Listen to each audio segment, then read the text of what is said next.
I am Savita Chikkannavar, Assistant Professor in History, GFGC, Tipturu. So today we discuss about disintegration of the Mughal Empire. ಹಾಗಾದರೆ ಇವತ್ತಿನ ಈ ಸೆಷನ್ನಲ್ಲಿ ನಾವು downfall of the Mughal empire or disintegration of the Mughal empire. ಭಾರತದಲ್ಲಿ ಮೊಘಲರ ಅವನತಿ ಹೇಗಾಯಿತು, ಅದಕ್ಕೆ ಕಾರಣಗಳು ಏನು ಅಂತಕ್ಕಂಥ ವಿಷಯವನ್ನು ಕುರಿತು ಅಭ್ಯಾಸವನ್ನು ಮಾಡೋಣ.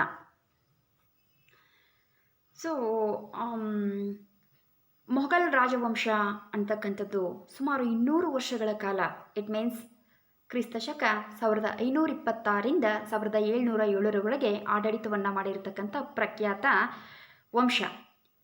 The Mughals built one of the greatest empire of their time and had a lasting influence on Indian history and culture. The dynasty was notable for its more than 2 centuries of effective rule of India. ಅತ್ಯಂತ ದಕ್ಷವಾದ ಆಡಳಿತವನ್ನು ಭಾರತದಲ್ಲಿ ಕೊಟ್ಟು, ಮಧ್ಯಯುಗೀನ ಭಾರತಕ್ಕೆ ತಮ್ಮದೇ ಆದ ಕೊಡುಗೆಯನ್ನು ಕೊಟ್ಟು, ಅವರು ತಮ್ಮದೇ ಇತಿಹಾಸವನ್ನು ಸೃಷ್ಟಿ ಮಾಡಿದ್ದಾರೆ, ಇತಿಹಾಸದ ಮೇಲೆ ಪ್ರಭಾವವನ್ನು ಬೀರಿದ್ದಾರೆ, ಸಂಸ್ಕೃತಿಯ ಮೇಲೆ ಪ್ರಭಾವವನ್ನು ಬೀರಿದ್ದಾರೆ. They also contributed to Indian literature, art and architecture, paintings etcetera. ಇಷ್ಟೆಲ್ಲ ಕೊಡುಗೆಗಳನ್ನು ಕೊಟ್ಟಿರತಕ್ಕಂತಹ ಮೊಘಲ್ ರಾಜವಂಶ 18ನೇ ಶತಮಾನದಷ್ಟೊತ್ತಿಗೆ ಅದು ಅವನತಿಯನ್ನು ಕಂಡುಕೊಳ್ತಾ ಬಂತು. ಹಾಗಾದರೆ ಆ ಅವನತಿಗೆ ಕಾರಣಗಳೇನು ಅನ್ನುವಂತಹ ವಿಷಯವನ್ನು ಕುರಿತು ನಾವು ವಿವರವಾಗಿ ಸ್ಟಡಿ ಮಾಡೋಣ. Causes for the downfall of the Mughal empire. First one, religious policy of Aurangzeb. ಔರಂಗಜೇಬನ ಧಾರ್ಮಿಕ ನೀತಿ. ಇದು ಈ ಮೊಘಲ್ ರಾಜವಂಶದ ಆಳ್ವಿಕೆಯನ್ನು ಕೊನೆಗಾಣಿಸುವುದಕ್ಕೆ ನೇರವಾದ ರೆಸ್ಪಾನ್ಸಿಬಲ್ ಆಗಿದೆ ಅಥವಾ ಕಾರಣ ಆಗಿದೆ ಅಂತ ಹೇಳ್ಬೋದು. ಯಾಕೆ ಅಂತ ಹೇಳಿದ್ರೆ, ಹಿ ವಾಸ್ ಫ್ಯಾನಾಟಿಕ್. ಈತ ಒಬ್ಬ ಮತಾಂಧ ಆಗಿದ್ದ. He was very sincere to Sunni sect and he intolerant another religion. So he imposed jizya on all the Hindus in the country.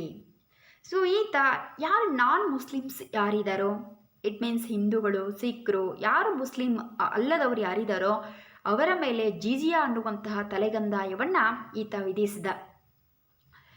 Next one, demolition policy of the Hindu temple.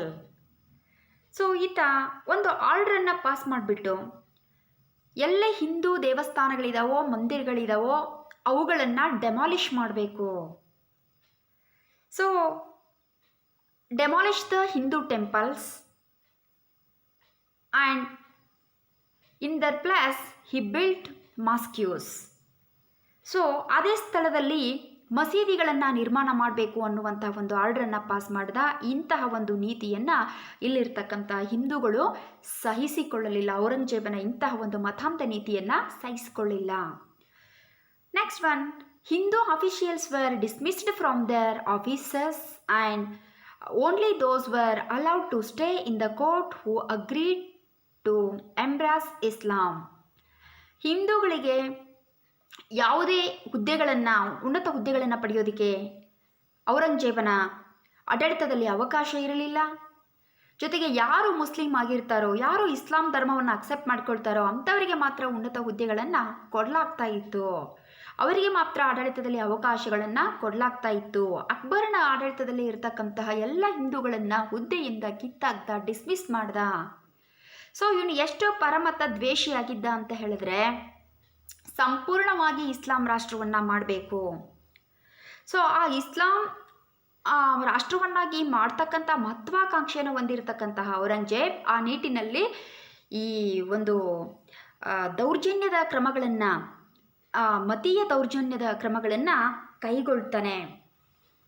Akbar ಈ ಹಿಂದೆ ಆಡಳಿತವನ್ನು ಮಾಡಿರ್ತಕ್ಕಂಥ ಅಕ್ಬರ್ ಈತ ಧರ್ಮ ಸಹಿಷ್ಣುತಾ ನೀತಿಯನ್ನು ಅನುಸರಿಸಿಕೊಂಡು ಹಿಂದೂಗಳ ಬೆಂಬಲದಿಂದಲೇ ವಿಶಾಲವಾದ ರಾಜ್ಯವನ್ನು ಕಟ್ಟಿ ಆಡಳಿತವನ್ನು ಮಾಡಿದ್ದ.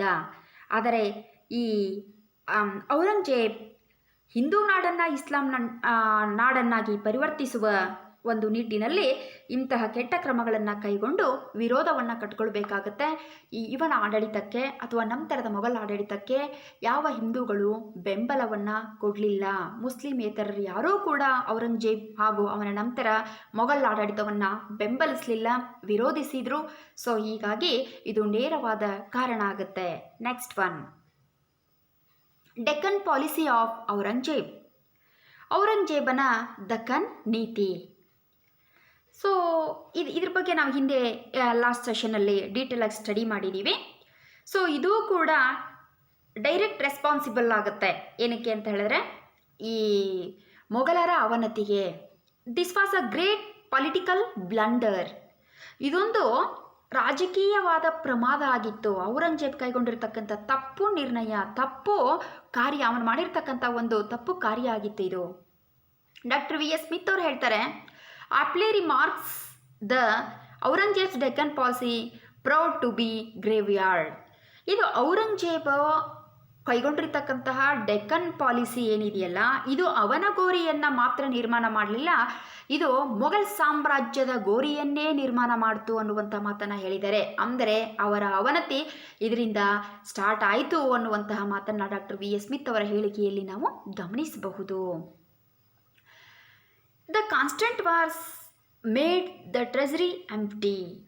ಇಲ್ಲಿ ಈ ಡೆಕ್ಕನ್ ಪಾಲಿಸಿಯಿಂದ ಅಂದರೆ ದಕ್ಷಿಣದ ದಂಡಯಾತ್ರೆಗಳಿಂದ ಔರಂಗಜೇಬ್ ತನ್ನ ಸೆಕೆಂಡ್ ಹಾಫ್ ಟೈಮ್ ಏನಿದೆಯಲ್ಲ, ಸೊ ಅದು ಎಲ್ಲವನ್ನೂ ಕೂಡ ಡೆಕ್ಕನಿನ ದಂಡಯಾತ್ರೆಯಲ್ಲಿ ಕಳೀತಾನೆ, ನಿರಂತರವಾದ ಯುದ್ಧಗಳನ್ನು ಮಾಡ್ತಾನೆ.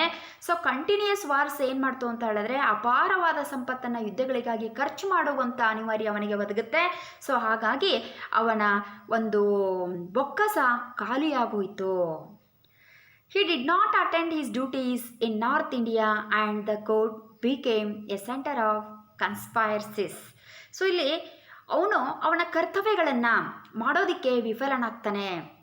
ಸೊ ಅವನು ದಕ್ಷಿಣ ಭಾರತದಲ್ಲಿ ಕಾಲವನ್ನು ಕಳೀತಿರಬೇಕಾದ್ರೆ ಉತ್ತರ ಭಾರತದಲ್ಲಿ ಅವನ ರಾಜಧಾನಿಯಲ್ಲಿ ಅದರ ಸುತ್ತಮುತ್ತಲಿನ ಪ್ರದೇಶಗಳಲ್ಲಿ ಏನಾಗ್ತಾ ಇದೆ ಅನ್ನೋದನ್ನು ಆತ ನೆಗ್ಲಿಜೆನ್ಸಿ ನೆಗ್ಲೆಕ್ಟ್ ಮಾಡ್ದ.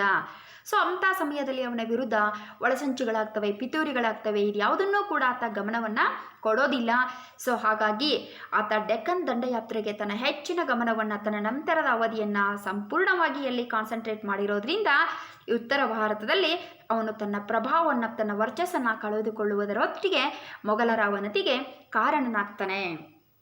ಸೊ ಅವನೇ ಹೇಳಿದಂತೆ ಸ್ಪೇನಿನ ಹುಣ್ಣು ನೆಪೋಲಿಯನ್ನನ್ನು ಯಾವ ರೀತಿ ನಾಶ ಮಾಡ್ತೋ ಅದೇ ಥರ ಈ ಏನು ಔರಂಗಜೇಬ್ ಕೈಗೊಂಡಿರ್ತಕ್ಕಂಥ ಡೆಕ್ಕನ್ ಪಾಲಿಸಿ ಅವನನ್ನು ಕೂಡ ನಾಶ ಮಾಡ್ತು, ಜೊತೆಗೆ ಈ ಮೊಘಲ್ ಸಾಮ್ರಾಜ್ಯವನ್ನು ಕೂಡ ಅದು ನಾಶ ಮಾಡೋದಕ್ಕೆ ಕಾರಣ ಆಯಿತು ಅನ್ನುವಂಥದ್ದನ್ನು ನಾವಿಲ್ಲಿ ನೋಡಬಹುದು. Next one, no law of succession. ಇಲ್ಲಿ ನೋ ಲಾ ಆಫ್ ಸಕ್ಸೆಷನ್ ಅಂತಕ್ಕಂತಹ ಅಂಶದಲ್ಲಿ ಮೊಘಲರ ಒಂದು ಆಡಳಿತದಲ್ಲಿ ಒಂದು ನೇಮ ಏನಿತ್ತು ಅಂತ ಹೇಳಿದ್ರೆ, ಇಲ್ಲಿ ನಮ್ಮ ಹಿಂದೂ ರಾಜ ಪರಂಪರೆಯಲ್ಲಿ ನೋಡಿದಾಗ ರಾಜ ಮರಣ ಹೊಂದಿದ ನಂತರ ಅವನ ಹಿರಿಯ ಮಗ ಏನಾಗ್ತಿದ್ದ ಅಂತ ಹೇಳಿದ್ರೆ ಉತ್ತರಾಧಿಕಾರತ್ವವನ್ನು ಪಡ್ಕೊಳ್ತಾ ಇದ್ದ, ಅಥೆಂಟಿಕೇಟೆಡ್ ಆಗಿ ಆತ ಅಧಿಕಾರಕ್ಕೆ ಬರ್ತಾ ಇದ್ದ. But under the Mughals there was no uniform law of succession. ಇಲ್ಲಿ ಯಾವುದೇ ಒಂದು ಉತ್ತರಾಧಿಕಾರತ್ವದ ನಿಯಮ ಮೊಘಲರ ಆಡಳಿತದ ಪರಂಪರೆಯಲ್ಲಿ ಇರಲಿಲ್ಲ. ಹಾಗಾದರೆ ಏನಿತ್ತು? The death of A king resulted in a war of succession. ಹಾಗಾದರೆ ಆತ ಉತ್ತರಾಧಿಕಾರತ್ವವನ್ನು ಪಡ್ಕೋಬೇಕಾದ್ರೆ ಯುದ್ಧ ಮಾಡಲೇಬೇಕಾಗಿತ್ತು. Mite is right. ಯಾವುದು ಬಲಯುತವಾಗಿರ್ತದೋ ಅದೇ ನ್ಯಾಯಯುತವಾಗಿರುವಂಥದ್ದು ಅನ್ನುವಂಥದ್ದು. ಅಂದರೆ ಸೊ ಈಗ ಒಬ್ಬ ಅರಸನಿಗೆ ಒಂದು 3 ಜನ ಮಕ್ಕಳು ಇರ್ತಾರೆ ಅಥವಾ 4 ಜನ ಗಂಡು ಮಕ್ಕಳು ಇರ್ತಾರೆ ಅಂತ ಹೇಳಿದ್ರೆ ಅವನು ದೊಡ್ಡವನಿರಲಿ ಚಿಕ್ಕವನಿರಲಿ ಅದು ಇಲ್ಲಿ ಯಾವುದನ್ನೂ ಕೂಡ ಲೆಕ್ಕ ಬರ್ತಾ ಇರಲಿಲ್ಲ. ಸೊ ಯಾರು ಪ್ರಬಲನಾಗಿರ್ತಾನೆ, ಶಕ್ತಿಯುತನಾಗಿರ್ತಾನೆ, ಅವನು ಯುದ್ಧ ಮಾಡಬೇಕು. ಯುದ್ಧದಲ್ಲಿ ಅವನ ಖಡ್ಗವೇ ಅವನ ಅಧಿಕಾರವನ್ನು ನಿರ್ಧಾರ ಮಾಡ್ತಾ ಇತ್ತು. Might is right. For example Aurangzeb. So Aurangzeb ಶಹಜಾನನ ಹಿರಿಯ ಮಗ ಅಲ್ಲ, ಆದಾಗ್ಯೂ ಕೂಡ ಶಹಜಾನ್ ನಂತರ ಆತ ಅಧಿಕಾರಕ್ಕೆ ಬರ್ತಾನೆ ಅಂತ ಹೇಳಿದ್ರೆ ಅದಕ್ಕೆ ಕಾರಣ ನೋ ಲಾ ಆಫ್ ಸಕ್ಸೆಷನ್. ಯಾವುದೇ ಒಂದು ಉತ್ತರಾಧಿಕಾರದ ನಿಯಮ ಮೊಘಲರ ಆಡಳಿತದಲ್ಲಿ ಇರಲಿಲ್ಲ. ಸೊ ಅವನು ಶಕ್ತಿಯುತನಾಗಿದ್ದ, ಅಧಿಕಾರವನ್ನು ಪಡ್ಕೊಂಡ. ಸೊ ಇದರಿಂದ ಏನಾಯಿತು ಅಂತ ಹೇಳಿದ್ರೆ ಈ ರಾಜರುಗಳ ಮಧ್ಯೆ, ಇಟ್ ಮೀನ್ಸ್ ಏನು ಯುವರಾಜರು ಏನಿದಾರೋ ಅವರ ಮಧ್ಯೆ ಯಾವಾಗಲೂ ಕೂಡ ಯುದ್ಧಗಳಾಗ್ತಾ ಇರ್ತವೆ. ಯುದ್ಧಗಳಾಗೋದ್ರಿಂದ ತಮ್ಮಲ್ಲೇ ಹೊಡೆದಾಡೋದ್ರಲ್ಲಿ ಅಥವಾ ತಮ್ಮ ಇಂಟರ್ನಲ್ ವಾರ್ಸಲ್ಲೇ ಇವರು ತಮ್ಮ ಟೈಮನ್ನು ಸ್ಪೆಂಡ್ ಮಾಡ್ತಾ ಇದ್ರು. ಇಲ್ಲಿ ಮ್ಯಾನ್ ಪವರ್ ಲಾಸ್ ಆಗ್ತಾ ಇತ್ತು. ಸೊ ಅಪಾರವಾದ ಸಂಪತ್ತು ಕೂಡ ನಷ್ಟಕ್ಕೆ ಒಳಗಾಗ್ತಾ ಇತ್ತು. ಇದು ಕೂಡ ಮೊಘಲರ ಅವನತಿಗೆ ಕಾರಣ ಆಯಿತು. Next one, weak successors of Aurangzeb. ಇಲ್ಲಿ ವೀಕ್ ಸಕ್ಸೆಸರ್ಸ್ ಆಫ್ ಔರಂಗಜೇಬ್ ಅಂತ ಹೇಳಿದ್ರೆ, ಈ ಮೊಘಲ ಔರಂಗಜೇಬನ ನಂತರ ಅಧಿಕಾರಕ್ಕೆ ಬಂದಿರತಕ್ಕಂತಹ ಮೊಘಲ್ ದೊರೆಗಳು ಯಾರೂ ಕೂಡ ಕೆಪಬಲ್ ಇರಲಿಲ್ಲ, ಅಂದರೆ ಉತ್ತಮವಾದ ಆಡಳಿತವನ್ನು ಕೊಡೋದಕ್ಕೆ ಕೆಪಬಲ್ ಇರಲಿಲ್ಲ. ಸೊ ಈ ಮೊದಲು ಆಗಿರ್ತಕ್ಕಂತಹ ಈ Akbar, Jahangir, Shahjahan, they were capable to good administration and good rule and good control. But after his death, it means Aurangzeb death, they did not possess the qualities of military leaderships. ಇಲ್ಲಿ ನಂತರ ಬಂದಿರತಕ್ಕಂಥ ಔರಂಗಜೇಬರ ನಂತರ ಬಂದಿರತಕ್ಕಂತಹ ಉತ್ತರಾಧಿಕಾರಿಗಳು ಏನಿದಾರೋ ಅವರಲ್ಲಿ ಯಾವುದೇ ಒಂದು ನಾಯಕತ್ವದ ಗುಣಗಳು ಅಥವಾ ಸೈನ್ಯವನ್ನು ಮುನ್ನಡೆಸ್ತಕ್ಕಂತಹ ಲೀಡರ್ಶಿಪ್ ಕ್ವಾಲಿಟೀಸ್ ಅವರಲ್ಲಿ ಇರಲಿಲ್ಲ. They were busy in the luxurious. So ವಿಲಾಸಿಯುತವಾದ ಜೀವನವನ್ನು ಕಳೆಯೋದ್ರಲ್ಲಿ ಅವರು ಸಮಯವನ್ನು ಸ್ಪೆಂಡ್ ಮಾಡ್ತಾಯಿದ್ರು. ಫಾರ್ ಎಕ್ಸಾಂಪಲ್, ಔರಂಗಜೇಬರ ನಂತರ ಬಂದಿರತಕ್ಕಂಥ ಮೊಹಮ್ಮದ್ ಶಾ ಯಾವಾಗಲೂ ಕೂಡ ಈ spend his time with heroin. So ಅವನು ಮಧ್ಯದಲ್ಲಿ ಯಾವಾಗಲೂ ಮುಳುಗೋಗ್ತಾ ಇದ್ದ, ನಶೆಯಲ್ಲಿ ಯಾವಾಗಲೂ ಮುಳುಗೋಗ್ತಾ ಇದ್ದ. ಇಂಥ ಒಂದು ಆಕ್ಟಿವಿಟೀಸಲ್ಲಿ ಅವರು ಕಾಲವನ್ನು ಕಳೀತಾ ಇದ್ದರು. ವಿಲಾಸಿ ಜೀವನ ಎಕ್ಸ್ಪೆಕ್ಟ್ ಮಾಡ್ತಾಯಿದ್ರು, ಮದ್ದೆಯನ್ನು, ಮದಿರೆಯನ್ನು, ಸೊ ಸ್ತ್ರೀಯರ ಸಹವಾಸವನ್ನು ಅವರು ಎಕ್ಸ್ಪೆಕ್ಟ್ ಮಾಡ್ತಾಯಿದ್ರು, ಅದರಲ್ಲೇ ಕಾಲ ಕಳೀತಾ ಇದ್ದರು. ಹೀಗಾಗಿ ಅವರು ಆಡಳಿತದ ಕಡೆ ಗಮನವನ್ನು ಕೊಡೋದಕ್ಕೆ ಸಾಧ್ಯ ಆಗಲಿಲ್ಲ. ಇದು ಕೂಡ ಈ ಮೊಘಲರ ಅವನತಿಗೆ ಕಾರಣ ಆಗುತ್ತೆ. Next one, vastness of Mughal empire. So vastness of Mughal empire. During Aurangzeb time, the Mughal empire had become so vast. ಔರಂಗಜೇಬನ ಅವಧಿಯಲ್ಲಿ ಈ ಮೊಘಲ್ ಸಾಮ್ರಾಜ್ಯ ಅನ್ನುವಂಥದ್ದು ಬಹಳಷ್ಟು ವಿಶಾಲವಾದ ಸಾಮ್ರಾಜ್ಯ ಆಗ್ತದೆ. ಯಾಕಂದರೆ ಉತ್ತರ ಮತ್ತು ದಕ್ಷಿಣ ಭಾರತದ ಎಲ್ಲ ಪ್ರದೇಶಗಳನ್ನು ತನ್ನ ಕಂಟ್ರೋಲಲ್ಲಿ ಇಟ್ಕೊಂಡಿದ್ದಾನೆ, ತಾನು ವಶಕ್ಕೆ ತಂದುಕೊಂಡಿದ್ದಾನೆ. So it was practically impossible to govern it from the one centre. ಇದನ್ನು ಇಷ್ಟೊಂದು ವಿಶಾಲವಾದ ಸಾಮ್ರಾಜ್ಯವನ್ನು ಒಂದೇ ಸ್ಥಳದಿಂದ ಆಡಳಿತ ಮಾಡೋದು ತುಂಬಾ ಡಿಫಿಕಲ್ಟ್ ಆಗಿರ್ತಕ್ಕಂಥದ್ದು. The Mughal empire under Aurangzeb had expended like an inflated balloon and its effective control was impossible under his weak successors. ಅದರಲ್ಲೂ ಕೂಡ ಅಸಮರ್ಥವಾಗಿರ್ತಕ್ಕಂಥ ಉತ್ತರಾಧಿಕಾರಿಗಳು ಏನಿದ್ದಾರೋ ಇಂಥ ವಿಶಾಲವಾದ ಸಾಮ್ರಾಜ್ಯವನ್ನು ಅವರು ನಿರ್ವಹಣೆ ಮಾಡೋದ್ರಲ್ಲಿ ವಿಫಲರಾಗ್ತಾರೆ. ಸೊ ಅವ್ರಿಗೆ the far flung provinces were difficult to manage from one central point. ಒಂದೇ ಒಂದು ಕೇಂದ್ರ ಸ್ಥಾನದಿಂದ ಅದನ್ನು ನಿರ್ವಹಣೆ ಮಾಡೋದು ಅವರಿಗೆ ಬಹಳ ಕಷ್ಟ ಆಗ್ತದೆ. A centralised despotic government was not suited to the needs of the times. So ಸಾರಿಗೆ ಸಂಪರ್ಕಗಳಿಲ್ಲದ ಆ ಸಮಯದಲ್ಲಿ ಇಷ್ಟೊಂದು ವಿಶಾಲವಾದ ಸಾಮ್ರಾಜ್ಯವನ್ನು ನಿರ್ವಹಣೆ ಮಾಡೋದು ನಿಜಕ್ಕೂ ಕೂಡ ಕಷ್ಟ ಸಾಧ್ಯ ಆಗಿತ್ತು. ಈ ಅಂಶಗಳನ್ನು ಅವರು ಅರ್ಥಕೋಬೇಕಾಗಿತ್ತು, ಆದರೆ ಅದನ್ನ ಅವರು ಅರ್ಥಕೊಳ್ಳಿಲ್ಲ, ಸಮರ್ಥವಾಗಿ ನಿಭಾಯಿಸಲೂ ಕೂಡ ಇಲ್ಲ. ಸೊ ಹಾಗಾಗಿ ಮೊಘಲ್ ಸಾಮ್ರಾಜ್ಯ ಡಿಕ್ಲೈನ್ ಆಗುತ್ತೆ. Next point, military causes. So ಇಲ್ಲಿ the Mughal army lacked international the Mughal army lacked national character. It composed of racial elements and religious groups such as Turks, Afghans, Rajputs and Hindustanis. So ಈ ಸೈನ್ಯ ಅಂತಕ್ಕಂಥದ್ದು ಇಲ್ಲಿ ಯಾವ ಥರ ಇತ್ತು ಅಂತ ಹೇಳಿದ್ರೆ, ಇದು ಒಂದು ರಾಷ್ಟ್ರೀಯ ಸೈನ್ಯ ಆಗಿರಲಿಲ್ಲ, ನ್ಯಾಷನಲ್ ಕ್ಯಾರೆಕ್ಟರ್ ಯಾವುದೂ ಕೂಡ ಅಲ್ಲಿ ಇರಲಿಲ್ಲ. ಯಾಕಂತ ಹೇಳಿದ್ರೆ ಅವರಲ್ಲಿ ನ್ಯಾಷನಲ್ ಕ್ಯಾರೆಕ್ಟರ್ ಇಲ್ಲ ಅಂತ ಹೇಳಿದ್ರೆ ಅವರಲ್ಲಿ ತಾವೆಲ್ಲರೂ ಕೂಡ ಒಂದು ಅನ್ನುವಂಥ ಭಾವನೆ ಅವರಲ್ಲಿ ಬರೋದಿಲ್ಲ. ಯಾಕೆ ಅಂತ ಹೇಳಿದ್ರೆ it composed of racial elements and religious groups. So ಇದು ಯಾವ ಥರ ಆಗಿತ್ತು ಅಂತ ಹೇಳಿದ್ರೆ ವಿವಿಧ ಜನಾಂಗಗಳಿಂದ ಕೂಡಿರ್ತಕ್ಕಂಥ ಸೈನ್ಯ. ಅಲ್ಲಿ ಟರ್ಕ್ಸ್ ಇದ್ದರು, ಅಫ್ಘನ್ಸ್ ಇದ್ದರು, ರಜಪೂತ್ಸ್ ಇದ್ದರು, ಹಿಂದೂಸ್ತಾನೀಸ್ ಇದ್ದರು. ಇವರಲ್ಲಿ ತಾವೆಲ್ಲ ಒಂದು ಅನ್ನುವಂಥ ಭಾವನೆ ಬರಲಿಲ್ಲ. ಅವರು ಈ ಒಂದು ಸೈನ್ಯಕ್ಕೆ ನಿಷ್ಠೆಯನ್ನು ಅಥವಾ ತಮ್ಮ ಈ ಮೊಘಲ್ ಸಾಮ್ರಾಜ್ಯಕ್ಕೆ ನಿಷ್ಠೆಯನ್ನು ತೋರುವುದರ ಬದಲು ತಾವು ಸೇರಿರ್ತಕ್ಕಂತಹ ಧರ್ಮ, ತಾವು ಹೊಂದಿರತಕ್ಕಂಥ ತಮ್ಮ ಸ್ವತಃ ಧರ್ಮಕ್ಕೆ ಅವರು ಹೆಚ್ಚು ನಿಷ್ಠೆಯನ್ನು ತೋರಿದರು. They very sincere to own religion. So ಹಾಗಿದ್ದಾಗ ಈ ದಕ್ಷವಾದ ಸೈನ್ಯವನ್ನು ಕಾಣೋದಕ್ಕೆ ಸಾಧ್ಯ ಆಗಲಿಲ್ಲ. ನಿಷ್ಠೆಯಿಂದ ಕೂಡಿರ್ತಕ್ಕಂಥ ಸೈನ್ಯವನ್ನು ಮೊಘಲರು ಹೊಂದೋದಕ್ಕೆ ಸಾಧ್ಯ ಆಗಲಿಲ್ಲ. The long and unsuccessful war against the Marathas broke the spirit of the Mughal army. ಆಮೇಲೆ ಇಲ್ಲೇನಾಯಿತು ಅಂತ ಹೇಳಿದ್ರೆ, ಈ ಮರಾಠರ ವಿರುದ್ಧ ನಿರಂತರವಾಗಿರ್ತಕ್ಕಂಥ ಯುದ್ಧಗಳನ್ನು ಇವರು ಮಾಡಬೇಕಾಯ್ತು. ಯಾಕಂತ ಹೇಳಿದ್ರೆ ಔರಂಗಜೇಬ್ ಏನು ಪ್ರಾರಂಭ ಮಾಡಿದ್ನೋ ಮರಾಠರ ವಿರುದ್ಧ ಯುದ್ಧಗಳನ್ನು, ಅವನು ಮರಣದವರೆಗೂ ಕೂಡ until his death that continued, ಅದು ಕಂಟಿನ್ಯೂ ಆಗುತ್ತೆ.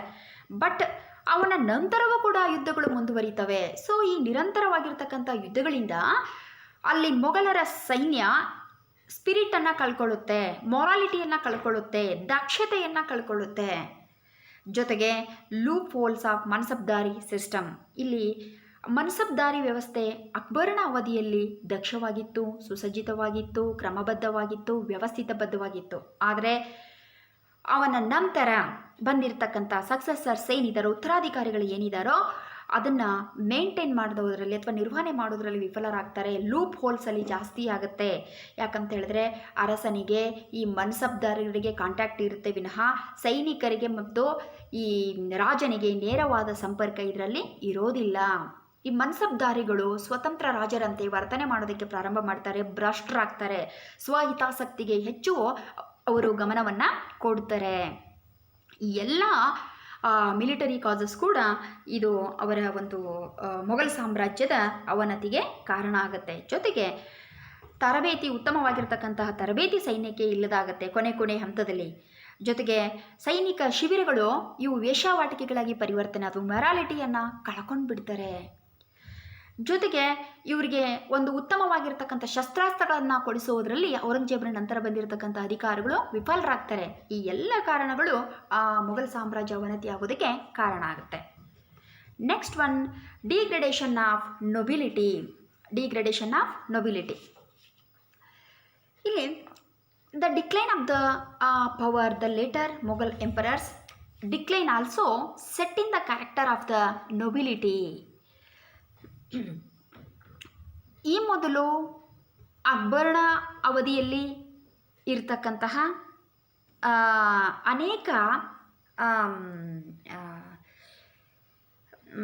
ನೋಬೆಲ್ಸ್ ಅಥವಾ ಸರ್ದಾರರು ಏನಿದ್ದಾರೋ ಅವರು ಈ ಮೊಘಲ್ ಸಾಮ್ರಾಜ್ಯದ ಏಳಿಗೆಗೆ ಕಾರಣರಾಗಿದ್ದರು. ಮೊಘಲ್ ಸಾಮ್ರಾಜ್ಯದ ಏಳಿಗೆಗೆ ಕಾರಣರಾಗಿದ್ದರು. Under the early Mughals, the nobles distinguished themselves both in war and peace. So ಯುದ್ಧದ ಅವಧಿಯಲ್ಲಿ ಆಗಿರ್ಬೋದು, ಶಾಂತಿ ಸಮಯದಲ್ಲಿ ಆಗಿರ್ಬೋದು, ಇಟ್ ಮೀನ್ಸ್ ಆಡಳಿತದಲ್ಲಿಯೂ ಆಗಿರ್ಬೋದು. ಸೊ ಅವರು ಅವರ ಅವಧಿಯಲ್ಲಿ ಒಂದು ಮೊಘಲರ ಏಳಿಗೆಗೆ ಕಾರಣರಾಗಿದ್ದರು. They also performed useful functions in the administration. ಆಡಳಿತಾತ್ಮಕ ಕಾರ್ಯಗಳಲ್ಲಿಯೂ ಕೂಡ ತಮ್ಮನ್ನು ತೊಡಗಿಸಿಕೊಂಡಿದ್ದರು. ಫಾರ್ ಎಕ್ಸಾಂಪಲ್, ಅಕ್ಬರನ ಅವಧಿಯಲ್ಲಿರ್ತಕ್ಕಂಥ ಬಾರಮ್ ಖಾನ್ ಆಗಿರ್ಬೋದು, ಮುಜಫರ್ ಖಾನ್, ಸೊ ಮೊಹಬ್ಬತ್ ಖಾನ್, ಇತ್ಮುದ್ದೌಲ್. ಸೊ ಇವರೆಲ್ಲರೂ ಕೂಡ ಒಂದು ಪ್ರಬಲ ನೊಬಲರಾಗಿದ್ದರು. ಅವರು ಎಷ್ಟು ತಮ್ಮ ಶ್ರಮ ಇದೆಯೋ ಅದನ್ನು ಮೊಘಲ್ ಸಾಮ್ರಾಜ್ಯದ ಏಳಿಗೆಗೆ ಬಳಸ್ಕೊಂಡಿದ್ರು. ಆದರೆ ನಂತರ ಬಂದಿರತಕ್ಕಂತಹ ನೊಬೆಲ್ಸ್ ಏನಿದ್ದಾರೆ ಅವರ ಒಂದು ಶ್ರಮ ಮೊಘಲ್ ಸಾಮ್ರಾಜ್ಯದ ಏಳಿಗೆಗೆ ಇಲ್ಲ ಆಗ್ತದೆ. The decline of the power of the later Mughal emperors decline also set in the character of the nobility. ಈಗ ನಂತರ ಔರಂಗಜೇಬರ ನಂತರ ಬಂದಿರತಕ್ಕಂತಹ ಮೊಘಲ್ ಅರಸರು ಏನಿದಾರೋ ಅವರ ಪವರ್ ಯಾವ ರೀತಿ ಕುಗ್ಗುತ್ತಾ ಹೋಗ್ತದೋ, ಅವ್ರು ಯಾವ ರೀತಿ ಅಸಮರ್ಥರಾಗ್ತಾರೋ ಅದೇ ಥರ ಈ ನೊಬೆಲ್ಲರ ಒಂದು ಸಾಮರ್ಥ್ಯ, ಅವರ ಶಕ್ತಿ, ಅವರ ನಡತೆ ಇದೆಲ್ಲವೂ ಕೂಡ ಕೊರತೆ ಆಗ್ತಾ ಬರ್ತದೆ.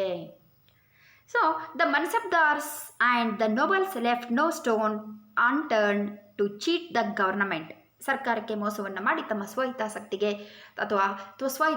ಗಮನವನ್ನು ಕೊಡ್ತಾರೆ, ಭ್ರಷ್ಟಾಚಾರಿಗಳಾಗ್ತಾರೆ. ಇದೆಲ್ಲವೂ ಕೂಡ ಈ ಮೊಘಲರ ಸಾಮ್ರಾಜ್ಯದ ಅವನತಿಗೆ ಕಾರಣ ಆಗ್ತದೆ. Neglect of sea power. So ಮೊಘಲ ಸಾಮ್ರಾಜ್ಯ ನೌಕಾಶಕ್ತಿಯನ್ನು ಕಡೆಗಣನೆ ಮಾಡ್ತು. ಯಾಕಂದರೆ ಮೊಘಲರ ಕೊನೆಯ ಹಂತದಲ್ಲಿ ಇದು ಅವನತಿ ಆಗ್ತಿರಬೇಕಾಗಿರ್ತಕ್ಕಂಥ ಸಂದರ್ಭದಲ್ಲಿಯೇ ವಿದೇಶಿಯರು ಭಾರತಕ್ಕೆ ಬಂದರು. ಯುರೋಪಿಯನರ ಆಗಮನ ಆಗ್ತದೆ. ಸೊ ಯುರೋಪಿಯನರ ಪ್ರಭಾವ ಭಾರತದಲ್ಲಿ ಹೆಚ್ಚಾಗ್ತಾ ಹೋಯಿತು. ಸೊ ಅವರ ಶಕ್ತಿ ಸಾಮರ್ಥ್ಯ ವೃದ್ಧಿಸಬೇಕಾದ್ರೆ ಅವರನ್ನು ಇವರು ಎದುರಿಸೋದಕ್ಕೆ ನೌಕಾಶಕ್ತಿ ಅಗತ್ಯತೆ ಇತ್ತು. ಸೊ ಹಾಗಿದ್ದಾಗ ಇವರಲ್ಲಿ ನೌಕಾಶಕ್ತಿ ಇರಲಿಲ್ಲ. ಹಾಗಾಗಿ ವಿದೇಶಿ ಶಕ್ತಿಯ ಮುಂದೆ ಇವರು ಅವನತಿಯನ್ನು ಕಂಡ್ಕೋಬೇಕಾಗತ್ತೆ. ಫಾರ್ ಎಕ್ಸಾಂಪಲ್ ಡಚ್ಚರಿರ್ಬೋದು, ಇಂಗ್ಲೀಷರಿರ್ಬೋದು, ಮುಂತಾದ ಯುರೋಪಿಯನರು ಅವಧಿಯಲ್ಲಿ ಬಂದರು. Next one, economics bankruptcy. Under Akbar's leadership or rule, the country had prospered economically.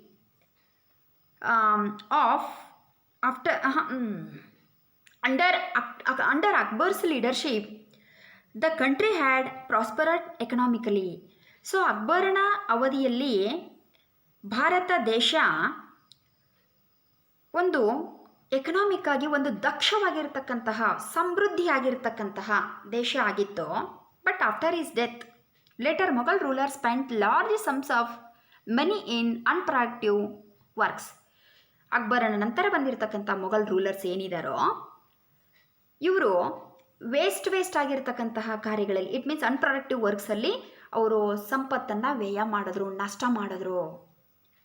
ಅನುತ್ಪಾದಕ ಕಾರ್ಯಗಳಿಗೆ ಅದನ್ನು ವ್ಯಯ ಮಾಡ್ಕೊಂಡು ಹೋದರು. ಸೊ ಹಾಗಿದ್ದಾಗ ಏನಾಯಿತು, ಸಂಪತ್ತು ಸೋರು ಹೋಗ್ತದೆ. ಫಾರ್ ಎಕ್ಸಾಂಪಲ್ ಹೇಳಬೇಕು ಅಂತ ಹೇಳಿದ್ರೆ, during Shahjahan time huge amounts of money was spent on maintaining the splendour of the darbar and also on building activities.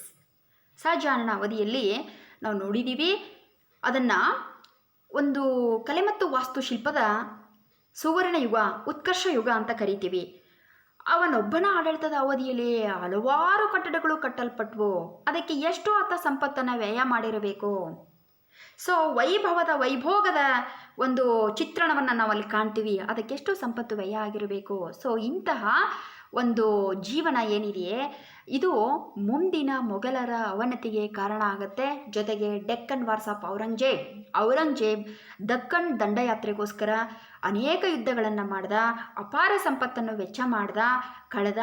ಇದರಿಂದ ಏನಾಯಿತು, ಎಕನಾಮಿಕ್ ಬ್ಯಾಂಕ್ರಪ್ಸಿ. ಸೊ ಆರ್ಥಿಕ ದಿವಾಳಿತನ ಆಗೋಯ್ತು. ಎಷ್ಟು ಆರ್ಥಿಕ ದಿವಾಳಿತನ ಆಗೋಯ್ತು ಅಂತ ಹೇಳಿದ್ರೆ, ಅರಮನೆಯಲ್ಲಿ ಇರ್ತಕ್ಕಂತಹ ಅಂತಃಪುರದಲ್ಲಿ ಇರ್ತಕ್ಕಂಥ ಸ್ತ್ರೀಯರು ಊಟ ಇಲ್ಲದೇನೆ ಎಷ್ಟೋ ದಿನಗಳ ಕಾಲ ಒಲೆ ಹಚ್ಚಿರಲಿಲ್ಲ ಅಂತ ಹೇಳಿಬಿಟ್ಟು ಇತಿಹಾಸಕಾರರು ಹೇಳ್ತಾರೆ.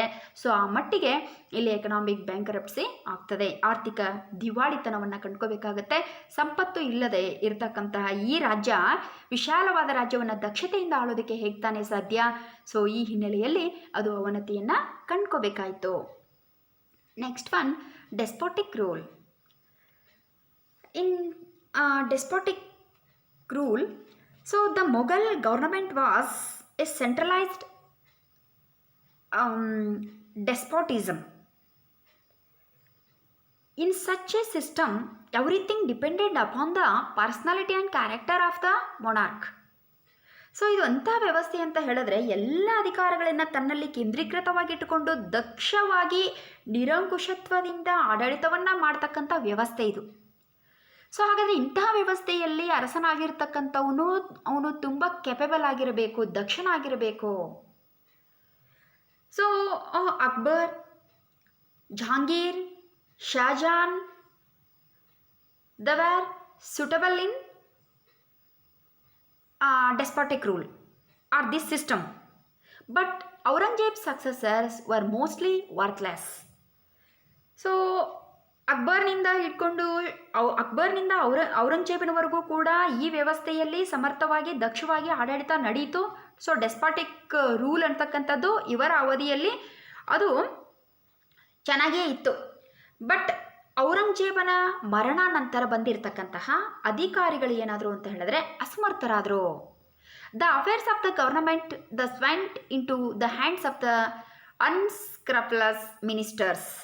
ನೋಡಿ, ಇಲ್ಲಿ ಇವರಿಗೆ ಅಧಿಕಾರವನ್ನು ದಕ್ಷವಾಗಿ ನಿರ್ವಹಣೆ ಮಾಡೋಕ್ಕಾಗ್ದೇನೆ ತಮ್ಮ ಮಂತ್ರಿಗಳ ಕೈನಲ್ಲಿ ಅದು ಸೇರಿಕೊಳ್ಳುವಂತಾಯಿತು, ಅಥವಾ ಮಂತ್ರಿಗಳು ಆಡಳಿತದ ಚುಕ್ಕಾಣಿಯನ್ನು ಹಿಡಿಯುವಂತಾಯಿತು, ಪ್ರಮುಖ ನಿರ್ಧಾರಗಳನ್ನು ಮಂತ್ರಿಗಳು ತೆಗೆದುಕೊಳ್ಳುವಂತಾಯಿತು. ರಾಜನ ಸ್ಥಾನ ಗೌಣ ಆಗ್ತಾ ಬಂತು, ಬಾದಶಾಹ ಮರೆಯಾಗ್ತಾ ಬಂದ. ನಾಮ ಮಾತ್ರ ಇವರು ಅರಸರಾಗಿ ಅಥವಾ ಬಾದಶಾಹರಾಗಿ ಉಳಿಬೇಕಾಯಿತು. ಸೊ ಇದು ಕೂಡ ಮೊಘಲರ ಅವನತಿಗೆ ಮುಖ್ಯ ಕಾರಣ ಆಗುತ್ತೆ. So downfall of the Mughal empire ಅಂತಕ್ಕಂತಹ ಈ ಒಂದು ಸೆಷನ್ನಲ್ಲಿ ನಾವು 10 ಪಾಯಿಂಟ್ಸನ್ನು ನಾವು ಸ್ಟಡಿ ಮಾಡಿದ್ದೀವಿ. ಇನ್ನೂ ಕೂಡ ಸಾಕಷ್ಟು ಅಂಶಗಳು ಈ ಹಿನ್ನೆಲೆಯಲ್ಲಿ ನಾವು ಸ್ಟಡಿ ಮಾಡಬೇಕಾಗಿರೋದಿದೆ. ಅದನ್ನು ನಾವು ನೆಕ್ಸ್ಟ್ ಸೆಷನ್ನಲ್ಲಿ ಸ್ಟಡಿ ಮಾಡೋಣ. ಇವತ್ತಿನ ನನ್ನ ಈ ಬೋಧನೆಗೆ ಈ ಎಲ್ಲ ರೆಫರೆನ್ಸ್ಗಳನ್ನು ನಾನು ಬಳಕೆ ಮಾಡಿಕೊಂಡಿದ್ದೇನೆ. Thank you.